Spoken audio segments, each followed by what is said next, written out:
নমস্কার, আমি গণেশাধিকা রাজশ্রী আবার চলে এসেছি আপনাদের সামনে আবার একটি ইউটিউবের নতুন এপিসোড নিয়ে। চলুন শুরু করা যাক আজকের এপিসোড।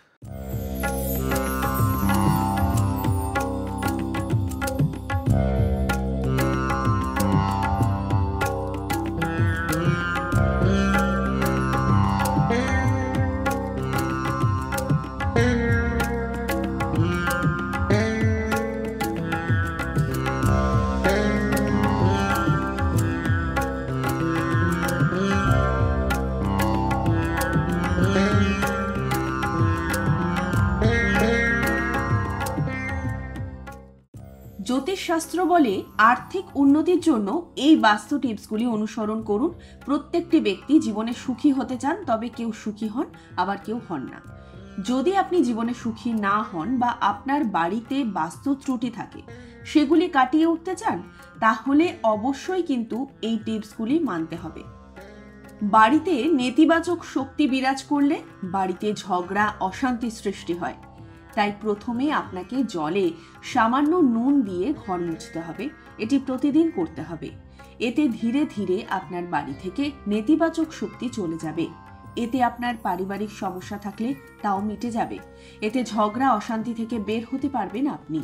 বাড়িঘর অবশ্যই পরিষ্কার রাখুন। বাড়িতে ইতিবাচক শক্তির প্রবেশ করানো খুব দরকার। তাই বাড়ি ঘর পরিষ্কার পরিচ্ছন্ন রাখার চেষ্টা করুন। সব সময় বাড়িতে আলো দিয়ে সাজিয়ে রাখুন।